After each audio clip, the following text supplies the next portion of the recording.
옆 사람과 하고 인사 한번 하십시다. 잘 오셨습니다.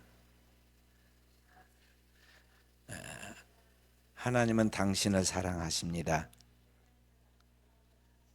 당신은 복의 근원입니다. 오늘 하나님께서 큰 은혜 주십니다. 감사합니다. 오늘은 기독교 절기에 있어서 가장 행복한 절기인 추수감사절입니다. 기독교의 추수감사절은 우리나라의 마치 추석과 같은 풍요의 결실에 대한 감사의 절기입니다. 우리나라는 올해 풍성한 그러한 오곡백과와 함께 과일도 많이 수확을 거두어서 여기저기에서 따온 감, 또 밤, 키위 모든 것이 넘쳐나서 풍년이라고 그렇게 말합니다. 이 아름다운 추수감사절을 우리가 지금 지키고 있는데요.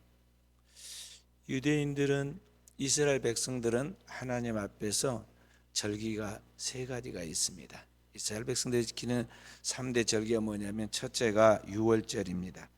그 백성들이 애굽이라는 나라에서 430년 동안 포로가 되어서 노예 생활을 하다가 해방된 그러한 사건이 있었는데 이걸 출애굽 사건이라고 말합니다.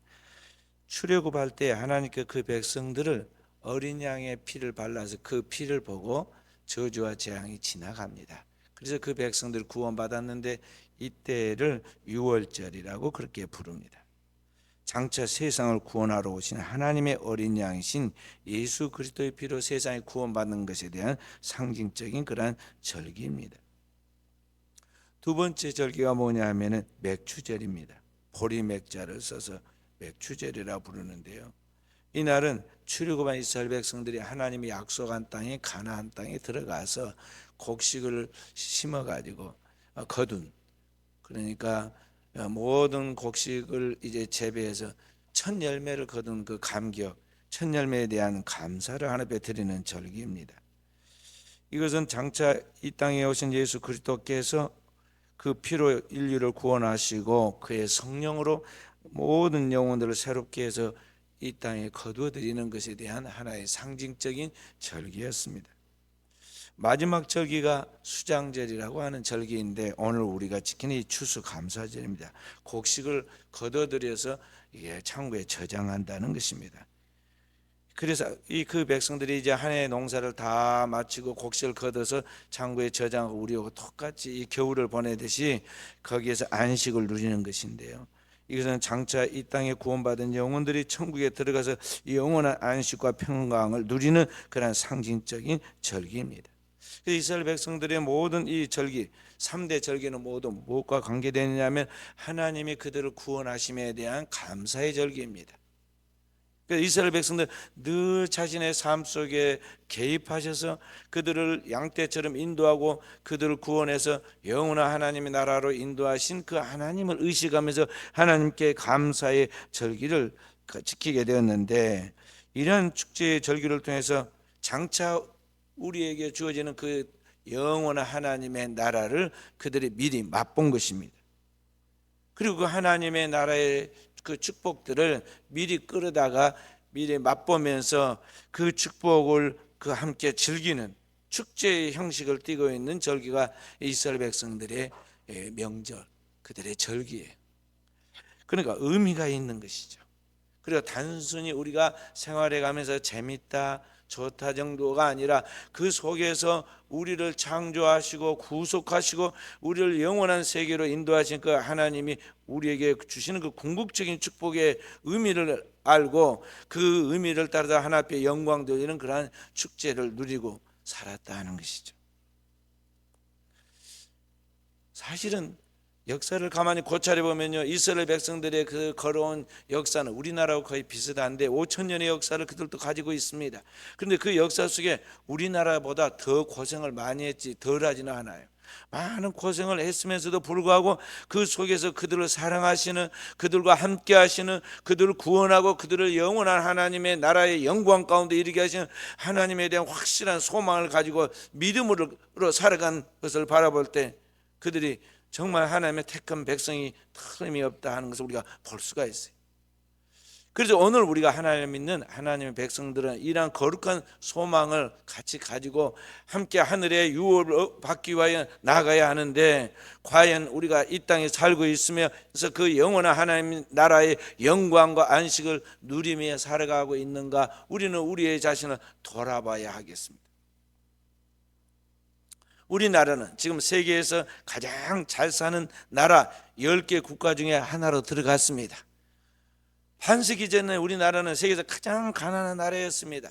그런데 이 반세기 만에 하나님께서 이 민족들을 축복하고 높여서 세계에서 가장 잘 사는 10개 국가 중에 하나가 되었습니다.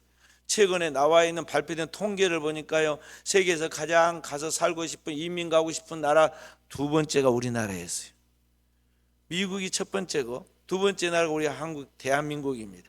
대한민국에 살고 싶다는 것입니다. 미국에 이민 가고 싶어하는 사람들은 대다수 어디냐면은 저 미국 남쪽에 있는 곳은 남아메리카라고 하는데, 이 남미라고 부르는 이 사람들이 살기가 어려워 가지고 죽기 살기로 지금 북쪽으로 올라가서 미국으로 목숨을 걸고 이제 이민을 갑니다. 마치 북한에 있는 우리 동포들이 살기 위해서 탈북해서 목숨을 걸고 탈북해서 내려오듯이 그들은 목숨을 걸고 북쪽으로 올라갑니다. 근데 우리나라에 지금 현재 이민 온 사람들은, 이민 오고 싶어하고 이민 온 사람들 대다수가 누구냐면은 이 땅에 와서 공부하겠다, 또 이 땅에 와서 이제 여유 있게 좀 살아보겠다, 꿈을 펼쳐보겠다는 사람들이, 고급 인력들이 우리나라로 지금 이민을 오고 있습니다. 그런데 그러한 나라에 살고 있는 우리나라 사람들이 과연 행복해 하느냐? 이 땅에 살고 있는 사람들이 자신들이 그렇게 행복한 사람이라는 걸 인식하고 살아가고 있느냐 하는 것은 좀 달라요. 드라마에서 나오듯이, 영화에서 보이듯이 세계 사람들이 우리 한국에 대한 그런 모든 화려한 외면을 보면서 부러워하고 이민도 오고 싶어 하지만, 실제로 그 속에 살고 있는 우리 한국 사람들의 삶, 그 정신적인 것, 그 심리적인 것은 그렇지를 못해요. 세계에서 가장 자살을 많이 하는 나라가 어느 나라냐? 우리나라입니다. 자살을 많이 해요. 보십시오. 어린 학생들부터 시작해서 대통령까지 자살하잖아요. 하루하루 벌어서 먹고 사는 노동자에서부터 기업의 회장까지 자살을 합니다. 또 우리나라는 차가 많고 세계에서 차를 가장 잘 만드는 나라 중에 하나인데, 사실은 우리나라의 교통사고가 제일 많아요. 또 교통사고 많은 세계 교통사고 1위 국가가 되었어요. 마음이 바쁘고 참지를 못합니다. 그래서 막 자기 성질대로 차를 몰고 가다가 사고가 나거나 그 법규를 위반하게 되죠. 우리나라에 많은 사람들이 치료받으러 오고 성형수술하고 옵니다. 또 많이 병들어서 죽기도 하는 나라가 또 우리나라예요. 그래서 오늘 우리가 이 땅에 살고 있으면서 정말 이 모든 하나님이 주신 축복들을 마음껏 누리면서 세상 속에 살아가는데, 과연 그 축복을 우리가 만끽하면서 살아가고 있는가 하는 것입니다. 한 젊은 여성이 극심한 우울증으로 정신과 병원의 문을 두드렸습니다. 왜 정신과 병원에 그 건강하고 젊고 아름답게 생긴 여성이 찾아왔는가? 사연을 들어보니까 잠이 안 오고 너무나 우울증이 심해서 괴로웠어요.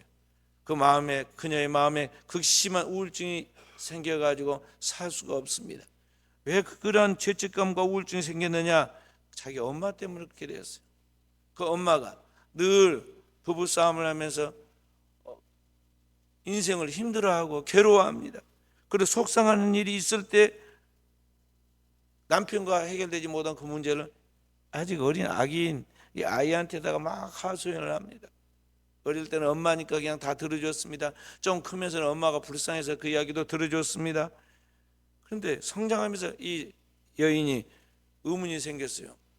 내가 우리 엄마의 하소연을 다 들어주고 그 모든 것을 내가 잘 돌봐드리려고 애를 쓰고 엄마를 위로해 주었는데, 왜 엄마는 아무리 잘해줘도 행복해지지 않을까? 자기 힘의 한계를 느끼고 무력감을 느낍니다. 그래서 나중에는 엄마가 전화 오는 것도 안 기뻤어요. 전화 오는 것이 부담스러웠습니다. 그래도 꼭 받았는데 어느 날은 자기 컨디션도 좋지 않고 전화가 진짜 받고 싶지 않았어요. 그날따라 전화를 받지 않았는데 그날 연락이 왔어요. 다른 곳에서 연락이 왔는데 그 엄마가 자살했다는 거예요.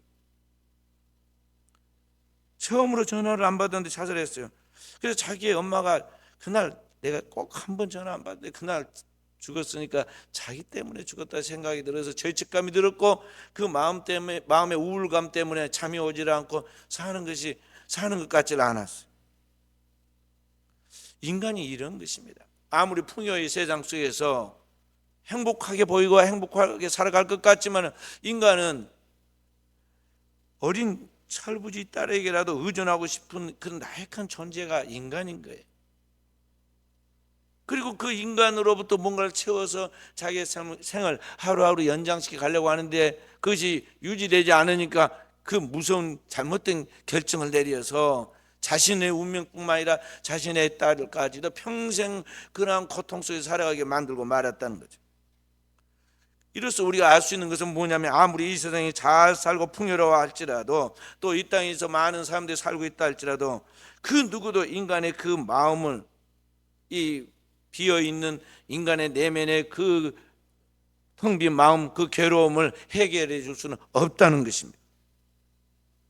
인간은 하나님의 형상과 모양으로 지어진 존재들이기 때문에 그 영혼에 하나님이 채워져야 만족함이 있는 것입니다. 5세기에 유명한 성 어거스틴이라는 사람이 있었는데 그분이 그런 말을 했습니다. 평생을 그가 많이 공부도 하고 부도 쌓고 명성도 쌓고 하고 싶은 거 다 해봤지만은 자기 안에 만족함이 없었습니다. 그러다가 결국에는 그 어머니가 믿는 하나님을 믿고 하나님께로 돌아왔는데 그때 참된 안식을 얻게 되죠. 그리고 그가 뭐라고 말했냐, 인간은 하나님 품으로 돌아오기 전에는 결코 진정한 안식이 없었나이다 하고 고백했어요. 그렇습니다. 오늘 우리 인간이 하나님께로 돌아와서 하나님 만나기 전에는 인생의 참된 평화, 참된 안식, 참된 위로가 없다는 것을 알아야 한다는 것이죠. 그래서 오늘 추수감사절을 맞은 우리 사랑하는 성도들이 우리 하나님을 다시 한번 자신의 영혼에 받아들이고 그 하나님을 만남으로 하나님께서 위로부터 주시는 참된 안식과 평화를 누리는 축복을 가질 수 있기를 바랍니다. 추수감사절은 말 그대로 하나님 앞에 추수절기를 맞이해서 하나님 앞에 감사하는 절기입니다. 그렇다면 우리가 무엇을 감사해야 할까 하는 것이죠. 오늘 우리가 이 땅에 살아가면서 이 풍요의 계절에 뭘 감사해야 하느냐 하는 것인데요, 당연히 오늘 이 땅의 모든 환경 가운데서 하나님이 우리에게 일용할 양식과 오국 백과의 풍성한 결실을 주신 것에 대한 감사를 해야 하겠습니다. 하나님이 때에 맞게 비를 내리고 햇볕을 내려 쬐주지 않으면 어떻게 이 모든 곡식들이 자라겠어요? 우리가 먹고 싶은 과일 풍요롭게 먹잖아요. 북한에서 탈북해서 내려온 사람들은 감사뿐이에요. 그들의 먹는 음식 하나도 감격하고 모든 감사뿐인데 우리나라 사람들은 어떠합니까? 이것도 맛이 없다, 저것도 맛이 없다, 이 식당에 가도 형편없다, 저 식당에 가도 형편이 없다. 저는 여기 커피를 먹어봐도 저기 커피를 먹어봐도 다 그 맛이 그 맛인 것 같은데, 그런데 커피 또 이 커피는 맛이 없다, 저 커피는 맛이 없다, 뭐 이것도 골라다니면서 먹는 사람들도 많아요. 찻집에 가면 우리나라 사람들 얼마나 잘 사는지요. 일해야 할 시간에 전부 다 찻집에 앉아서 커피만 홀짝홀짝 마시고 다 놀고 있습니다. 이 풍요한 결실에 하나님께서 우리에게 모든 것을 주셨는데 그러한 축복들을 우리가 당연하게 생각해서는 안 되고 감사해야 한다는 거죠. 우리의 일상생활에 우리가 누리고 있는 모든 것들이 다 하나님의 은혜예요. 일상의 행복들, 우리가 몇 년 전에 이 땅에 뿐만 아니라 전 세계에 코로나 바이러스가 창궐 해가지고 우리가 걸어가는 것도 사람 만나는 것도 음식 먹는 것도 얼마나 불편했습니까? 만나서 서로 교제하고 포옹하고 서로 식사하고 그것이 우리의 미덕이었는데 그 당시에는 만나지 않는 것이 A고 식사 안 하는 게 A고 될 수 있으면 사람 모이지 않아야 하고 모이는 것에 가지 않은 것이 A고 그러지 않았어요?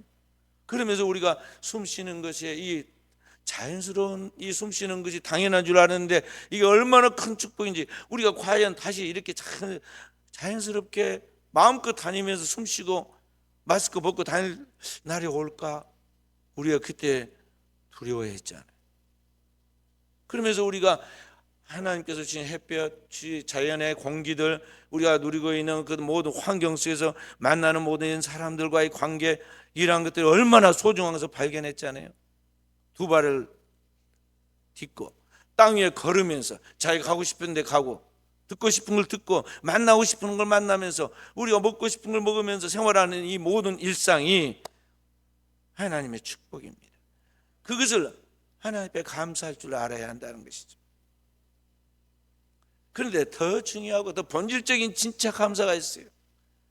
그게 뭐냐 하면은 오늘 우리를 죄와 사망에서 구속해 주신 하나님의 은혜에 대한 감사가 가장 중요한 감사라는 것입니다. 인간은 본래 하나님의 형상과 모양으로 지어진 영적 존재이고 신적인 존재로 영생하도록 지어져 있었는데, 인간이 스스로 자신이 하나님처럼 되려고 하나님을 떠나서 자행자지하여 범죄하기 시작합니다. 그 죄의 결과로 인간은 사망당하게 되었고 영원한 멸망의 지옥에 들어가게 되어 있는 운명에 놓여 있게 되었는데, 그 죄인을 하나님께서 그의 아들 독생자 예수 그리스도를 이 땅에 보내어서 그에게 우리의 모든 죄를 떠넘겨 그가 우리의 모든 죄를 지고 십자가에서 죽으셨는데, 그리스도의 단 한 번의 십자가의 죽음을 통해서 인류의 모든 죄가 다 사함받게 만드셨어요. 성경은 이렇게 말씀하고 있습니다. 요한복음 3장 16절 말씀, 하나님이 세상을 이처럼 사랑하사 독생자를 주셨으니 이는 저를 믿는 자마다 멸망치 않고 영생을 얻게 하려 하심이라. 오늘 하나님께서 그의 유일한 독생자, 하나밖에 없는 독자란 말이죠, 하나님의 아들을 이 땅에 죄로 말미암아 멸망할 수밖에 없는 그 죄인된 우리를, 나를 위하여 이 땅에 보내셨고 그 죄를 그에게 떠넘겼다는 것입니다. 그렇게 우리의 죄는 그가 가져가고 그에게 있는 하나님의 거룩한 의를 우리에게 덧입혀서 우리로 하여금 영원한 하나님 나라에 들어가게 만드신 것입니다. 성경 또 이렇게 말씀하고 있습니다. 이사야 53장 5절 6절 말씀, 그가 찔림은 우리의 허물을 인하며 그가 상함은 우리의 죄악을 인함이라. 그가 징계를 받음으로 우리가 평화를 누리고 그가 채찍에 맞음으로 우리가 나음을 입었도다. 그는 누구를 말하냐면 예수 그리스도 하나님의 아들을 말하고 오늘 우리는 저와 여러분을 말하는 것입니다. 우리는 다 양 같아서 그릇 행하여 각기 제 길로 갔거늘 여호와께서 우리 무리의 죄악을 그에게, 그는 누구냐면 예수 그리스도에게 담당시키셨다, 떠넘겼다는 것입니다. 하나님께서 우리에게 무리의 죄의 값을 하나님의 독생자 예수 그리스도에게 떠넘긴 것입니다. 그래서 예수 그리스도를 속죄의 어린 양이라 불러요. 세상 죄를 지고 하는 하나님의 속죄의 어린 양이 되신 것입니다. 그렇게 해서 오늘 우리가 영원한 속죄를 통해서 하나님의 나라에 들어갈 수 있는 은총을 받게 된 것입니다. 모든 사람이 죄를 범하여 하나님의 영광을 이룰 수 없는데, 그 운명에 놓여 있는 우리를 그 죄값으로 멸망하여 죽게 되어 있는 우리의 영혼들을 하나님께 그 예수 그리스도를 통해서 영원한 하나님 나라의 생명이 영생을 얻도록 만들어 주셨다는 것이죠. 이것이 하나님의 은혜예요. 우리를 죄에서 구원해서 하나님의 자녀 삼고 하나님 나라에 들어가신 그것을 우리가 감사해야 한다는 것입니다. 우리가 안타까웠고 또 중요한 것은 뭐냐면 인간의 운명이 단지 이게 여기에서 끝난 것이 아니다는 거죠. 사람들은 힘들면 뭐라고 하냐면 그럭저럭 살다 죽으면 끝나는 거지, 그렇게 이야기를 합니다. 그런데 그렇지 않아요. 인간이 죽으면 그걸로 끝나는 것이 아니다는 것이죠. 사람이 한번 죽는 것은 하나님의 정해진 섭리지만 그 후에 세계가 있다고 성경 우리에게 분명하게 말씀하고 있어요. 히브리서 9장 27절 말씀, 한번 죽는 것은 사람에게 정해진 것이요 그 후에는 심판이 있으리니 그랬어요. 그러니까 오늘 이 땅에서 우리가 살아가는 가운데 공부 끝나고 나면요, 학생들이 성적이 나와가지고 그 결과에 따라 상을 받기도 하고 좋은 학교에 진학을 하기도 합니다. 반대로 성적이 나쁘면 원하는 학교를 가지 못하기도 하고 결국에 가서는 그 자기 원하는 꿈을 펼치지 못하기도 되죠. 이와 같이 인간의 삶에도 반드시 하나님이 결산하시는데 그게 하나님의 최후의 심판이에요. 심판을 통해서 하나님께서 그 모든 죄에 대하여 사함 받은 자에게는 영원한 하나님 나라에 들어간 영광을 주시죠. 그게 부활이에요. 그리고 그 하나님 앞에서 그 모든 삶에 대하여 그 죄를 사함받지 못한 그 사람에게 대하여서는 하나님께 영원한 심판을 주는데 그게 영벌인 거예요. 그래서 인간은 동양이 됐든 서양이 됐든 모든 사람들 속에 의식과 무의식 속에 뭐가 들어있느냐면 반드시 인간은 죽고 난 다음에는 지옥에 간다는 것은, 죄값으로 지옥에 간다는 걸 의식을 갖고 있어요. 그래서 동양이든 서양이든 고대이든 현대이든 사람들의 잠재 의식과 무의식 속에 나는 죽으면 지옥 갈 것이다, 그에 대한 두려움이 있어요. 우리가 어머니 뱃속에 전부인자 아이들이 어머니 집이, 어머니 뱃속이 자기가 왕궁이라 생각하잖아요. 그래서 어머니 뱃속을 뭐라 부르냐면 자궁이라고 그래. 아들의 왕국이다 이 말이죠. 그래서 그 아이는 그 엄마 뱃속에서 막 기분이 좋으면은 그 아이가 막 춤을 추고 엄마 배를 막 탁탁탁탁 차고 뜁니다. 또 어느 때는 잠자는지 조용히 있기도 하잖아요. 그런데 그 아이가 그 어머니 뱃속이 자기 세계의 전부인 줄 알았는데 어느 날 10달 날이 차가지고 배에서 나옵니다. 자기 왕궁에서 자기가 살아야 하는데 거기서 억지로 막 자기를 밀어내니까 안 나가려고, 나오면 죽을 줄 알고 본능적으로 느껴요. 그래서 막 나오자마자 공포에 질려고 막 비명을 지르고 울잖아요. 아이가 두려워서 그래. 제 아이 태어나가지고 우는 거 봤는데 우리 아이들 엄마 아빠뿐만 아니라 주변에서 너무 기다리고 있어가지고 막 예뻐라고 그러고 있는데 본인은 막 뭐 거의 죽을 것이 새파랗게 질려가지고 막 비명을 지르고 나옵니다. 그래 나오니까 사실 얼마나 좋은 자연스러운 깜짝 놀랄 세계가 있잖아요. 아이가 볼 때. 그 아이가 태어나가지고 늘 하는 게 뭡니까? 여기도 신기해서 쳐다보고 저기도 신기해서 쳐다보고 여기도 쳐다보고 방긋방긋 웃고 뭐가 그렇게 신기한지 그러잖아요. 그러다가 이제 방에서 나와가지고 밖으로 나오면 더 신기해가지고 막 어쩔 줄 모르죠. 오늘 우리가 살고 있는 이 세계도 지금 눈에 보이는 이 현상 세계가 전부가 아닙니다.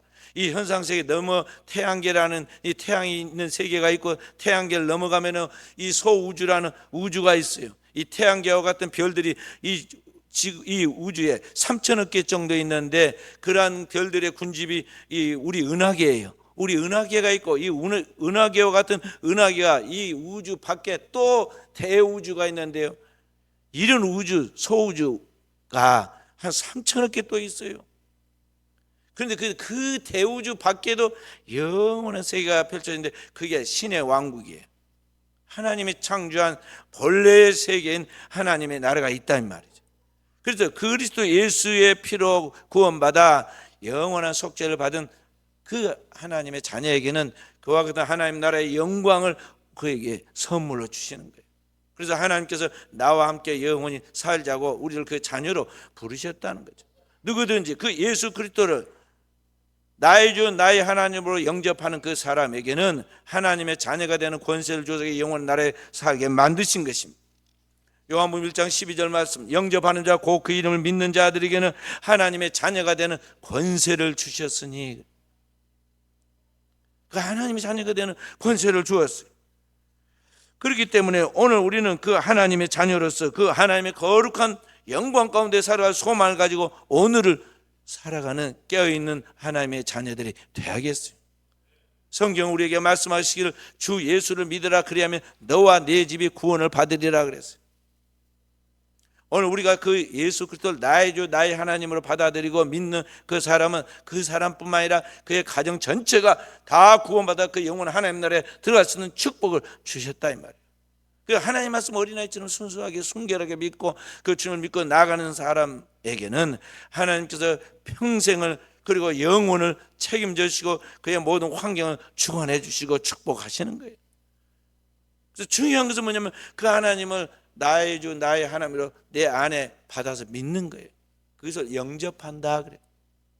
그리스도 예수를 내 안에 영접하고 그 주님의 보호 속에서 그 사랑 속에서 그분의 축복 속에서 살아가는 거예요. 인간은 아무리 건강하고 청명하고 아름답고 튼튼하고 그래도 말이죠, 그 누구도 세월을 이기지 못하고 거의 10년 단위로 금방금방 시간이 지나갑니다.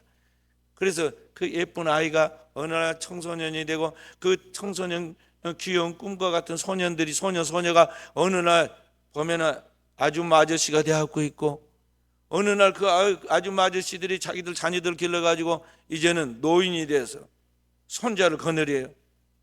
그리고 이제 나도 갈 날이 가깝구나 하고 이제 그런 날이 금방 옵니다.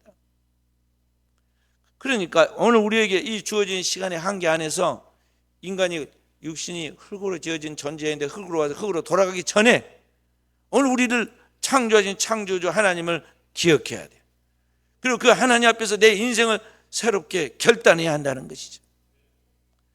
내가 내 인생의 주인이 아니에요. 나를 창조하신 그분이 나의 인생의 주인이에요.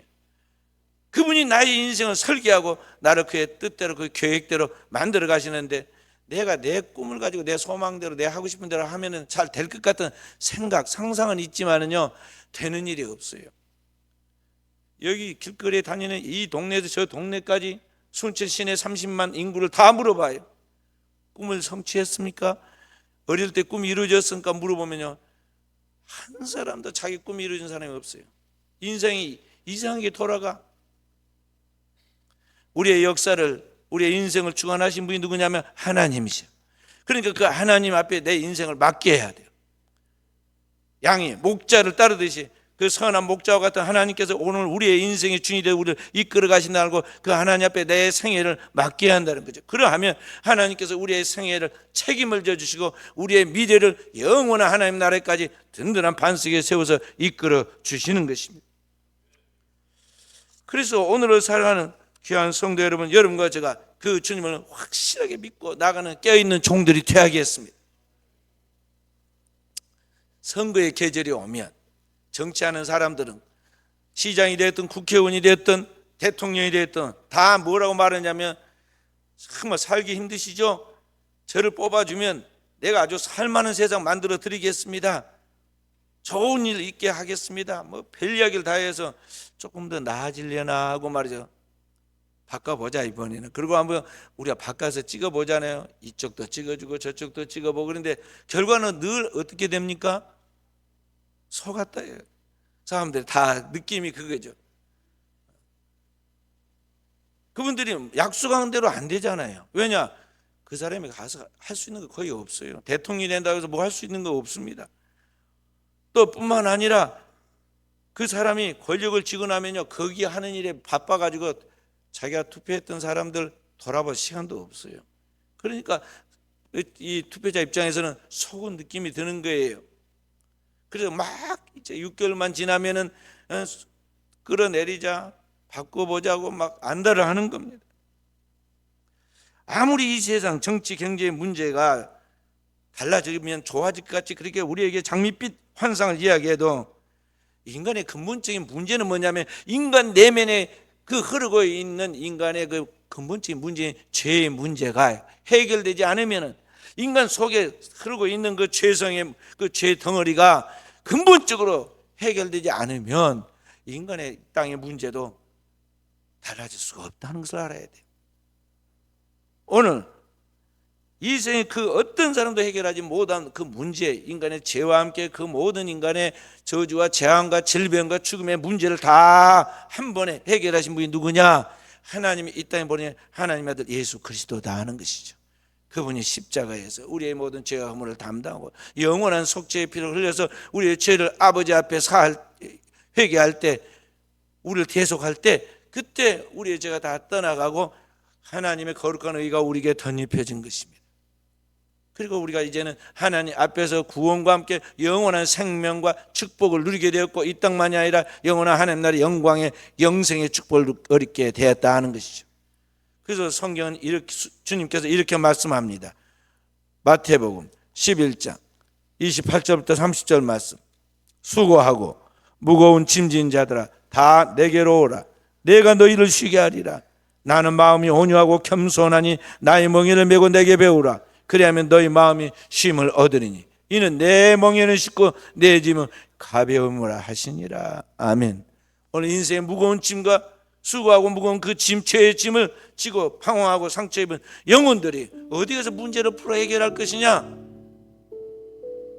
답은 그 주님께 있다 이 말이에요. 주님께 나올 때 주님께서 모든 걸 풀어서 우리의 삶을 변화시켜 주는 것입니다. 그래서 그 주님은 우리 사랑하는 성도들은 나의 주 나의 하나님으로 받아들이고 나아갈 때 주님께서 십자가 보혈과 함께 그의 보혜사 성령으로 우리의 영을 새롭게 하여 영원한 하나님 나라의 영광 가운데 참다 하늘의 안식 가운데 이르게 하는 것입니다. 오늘도 그런 믿음으로 승리해가는 깨어있는 종들이 되어지기를 주님의 이름으로 축원드립니다.